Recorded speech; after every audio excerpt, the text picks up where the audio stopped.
Saudi আরব তাদের মরুভূমির বালুর নিচে কোটি কোটি লিটার নোনা পানি লুকিয়ে রেখেছে। আগে এটা সবাই শুধু গুজব বলে মনে করত, কিন্তু এখন প্রমাণ পাওয়া যাচ্ছে এটা একদম সত্য।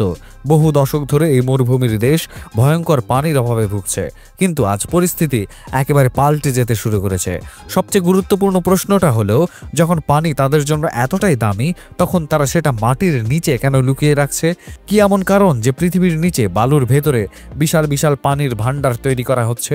কেন প্রায় 8700 মাইল লম্বা এক গোপন আন্ডারগ্রাউন্ড নদীর নেটওয়ার্ক তৈরি করা হচ্ছে? আর কিভাবে রিয়াদ ধীরে ধীরে মরুভূমি থেকে সবুজে পরিণত হচ্ছে? এটা কি শুধুই পরিবেশ রক্ষার চেষ্টা, নাকি এর পেছনে লুকিয়ে আছে এক বিশাল বৈশ্বিক পরিবর্তনের পরিকল্পনা? বিশ্বের বিষয়ের আজকের এই ভিডিওতে আমরা উন্মোচন করব সৌদি আরবের এই রহস্যময় প্ল্যানের আসল রহস্য। ভিডিওর একদম শেষে আপনি জানতে পারবেন এমন এক গোপন তথ্য যা দেখে বুঝবেন সৌদি শুধু আজকের নয়, ভবিষ্যতের পৃথিবীতে নিজের আধিপত্য কায়েমের প্রস্তুতিও নিচ্ছে। সৌদি আরব পৃথিবীর সবচেয়ে শুষ্ক দেশগুলোর একটি। এখানে মরুভূমির মাঝখানে না কোনো প্রাকৃতিক নদী আছে, না কোনো লেক। কিন্তু অবাক করার মতো বিষয় হলো, এই দেশই এখন তৈরি করছে এক বিশাল আন্ডারগ্রাউন্ড নদীর সিস্টেম, যার আগে কোনো অস্তিত্বই ছিল না। আর এর পেছনে আছে এক বিশেষ কারণ। সাল 2021 পর্যন্ত সৌদি আরব মোট 522টা বাঁধ তৈরি করেছে। এই বাঁধগুলোর মূল উদ্দেশ্য হলো বৃষ্টি আর বন্যার পানি ধরে রাখা, যাতে পরে সেই পানি পরিশোধন করে শহরের পানির যোগান আর কৃষিকাজে ব্যবহার করা যায়। মরুভূমির শুকনো নদীগুলো, যেগুলোকে ওয়াদি বলা হয়, সেখানে হঠাৎ করে যখন বৃষ্টি হয় তখন সেই পানি বাঁধে আটকে রাখা হয়, কারণ এখানকার তাপমাত্রা এত বেশি যে যদি পানি সঙ্গে সঙ্গে সংরক্ষণ করা না যায় তাহলে মুহূর্তের মধ্যেই সেটা বাষ্প হয়ে উড়ে যাবে। এই সব বাঁধ মিলিয়ে তাদের মোট পানি ধারণ ক্ষমতা 650 বিলিয়ন গ্যালনেরও বেশি। এর মধ্যে সবচেয়ে গুরুত্বপূর্ণ হলো হালিডাম বাঁধ, যা মক্কার কাছে কায়েদের পূর্ব দিকে অবস্থিত, আর এটি দেশের দ্বিতীয় বৃহত্তম বাঁধ। এই বাঁধের ধারণ ক্ষমতা প্রায় 250 মিলিয়ন ঘনমিটার। শুধু মক্কা অঞ্চলে আছে মোট 60টা বাঁধ, যেগুলো সম্মিলিত ধারণ ক্ষমতা প্রায় 232 বিলিয়ন গ্যালন। এই বাঁধগুলো শুধু পানি জমা রাখার জন্য নয়, বরং বন্যা নিয়ন্ত্রণ, কৃষিক্ষেত্রে সেচ ব্যবস্থা আর ভূগর্ভস্থ পানির স্তর পুনরায় ভরাট করতে গুরুত্বপূর্ণ ভূমিকা রাখে।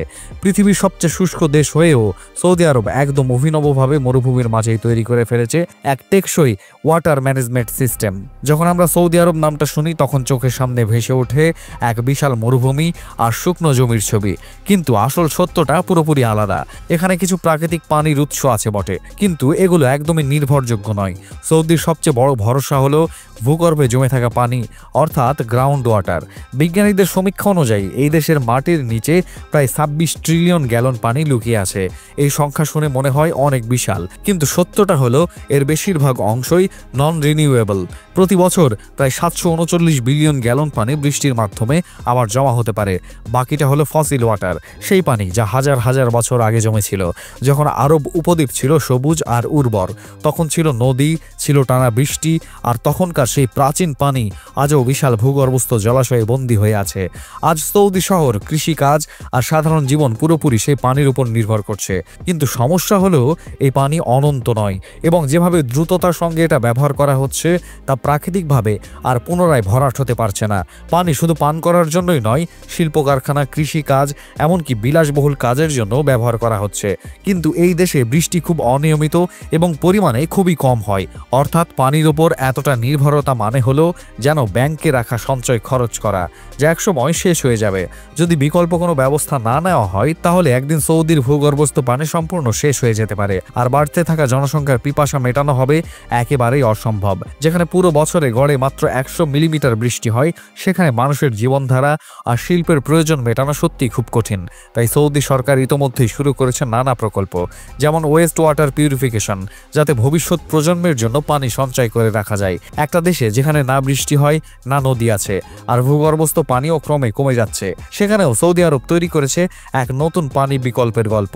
যদিও পানির পরিমাণ কমে গেছে, কিন্তু জনসংখ্যা ক্রমাগত বাড়ছে, আর তার সঙ্গে সঙ্গে বাড়ছে পানির চাহিদাও।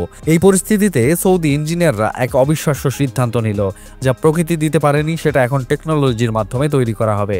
দেশ জুড়ে আগে থেকে ছিল মোট 99টা ওয়াটার ট্রিটমেন্ট প্ল্যান্ট, যেগুলো 2019 সাল থেকে প্রতিদিন প্রায় 1.3 বিলিয়ন গ্যালন পানি পরিশোধন করছে। কিন্তু এই সমস্যা যথেষ্ট নয়, তাই তারা নজর দিল লাল সাগরের দিকে এবং পরিকল্পনা করলেও সেখান থেকে লাখ লাখ গ্যালন পানি তুলে মরুভূমির গভীর পর্যন্ত পৌঁছে দেওয়া হবে। এর জন্য তৈরি করা হচ্ছে প্রায় 8700 মাইল লম্বা এক বিশাল আন্ডারগ্রাউন্ড পাইপলাইন, যার দৈর্ঘ্য পৃথিবীর সবচেয়ে বড় নদী নীল নদীর থেকেও বেশি। মরুভূমির প্রচণ্ড গরমে যাতে পানি বাষ্প হয়ে উড়ে না যায় সেজন্য এই পাইপলাইনকে মাটির অনেক নিচে বসানো হচ্ছে। এর ফলে পানি শুধু নিরাপদই থাকবে না, বরং দূষণ থেকেও রক্ষা পাবে, আর দীর্ঘ দূরত্বেও পানির চাপ ও প্রবাহ কমবে না। 2019 সালে সৌদি আরবের জাতীয় পানি সরবরাহ নেটওয়ার্কের মোট দৈর্ঘ্য ছিল প্রায় 1,25,880 কিলোমিটার এবং এর বড় একটা অংশ ছিল মাটির ওপরে, যা অল্প গভীরতায় বসানো। এই কারণেই তখন পানির অপচয়ের ঝুঁকি ছিল অনেক বেশি। কিন্তু এখন যে নতুন অদৃশ্য নদীর নেটওয়ার্ক তৈরি হচ্ছে তা হবে পুরোপুরি চাপযুক্ত, নিরাপদ আর মাটির গভীরে স্থাপন করা হবে। এর প্রধান কাজ হবে সমুদ্রের নোনা পানি পরিশোধন করে দেশের ভেতরে পৌঁছে দেওয়া। রিয়াদ, জেদ্দা এবং মক্কা এই শহরগুলো পর্যন্ত পৌঁছাবে এই পাইপলাইন। তবে এটা শুধু একটা প্রজেক্ট নয়, এটা পুরো দেশের বেঁচে থাকার কৌশল। এটা টেকনোলজি আর দূরদর্শিতার এক চমৎকার সংমিশ্রণ, যা মরুভূমির মাঝখানে টেনে আনছে এক নতুন জীবনরেখা। সৌদি আরবের এই আন্ডারগ্রাউন্ড নদী প্রকল্প নিঃসন্দেহে এক বিশাল ইঞ্জিনিয়ারিং অ্যাচিভমেন্ট। লাল সাগর আর পারস্য উপসাগর থেকে পানি আনার জন্য ইঞ্জিনিয়াররা হিজাজ পর্বতমালা কেটে দীর্ঘ সুড়ঙ্গ তৈরি করছে। মজবুত গ্রানাইট আর চুনা পাথরের ভেতর দিয়ে পথ বানানোর জন্য ব্যবহার করা হয়েছে টানেল বোরিং মেশিন আর কন্ট্রোল ব্লাস্টিং টেকনোলজি। 2 মিটার চওড়া পাইপগুলো অত্যন্ত নিখুঁতভাবে বসানো হয়েছে, যাতে পানি আর চাপ দুটোই সমানভাবে বজায় থাকে এবং কোথাও কোনো ফাটল না ধরে। কিন্তু পাহাড় পার হতে সামনে আসে আসল চ্যালেঞ্জ, ভয়ঙ্কর আর শুকনো আরবের মরুভূমি। সৌদি আরবের ঠিক মাঝখানে গরমের সময় তাপমাত্রা পৌঁছে যায় 50 ডিগ্রি সেলসিয়াস পর্যন্ত, যা সেখানে কাজ করা শ্রমিকদের জন্য ছিল ভয়ঙ্করভাবে বিপজ্জনক। তবুও বিপদ এখানে শেষ হয়নি।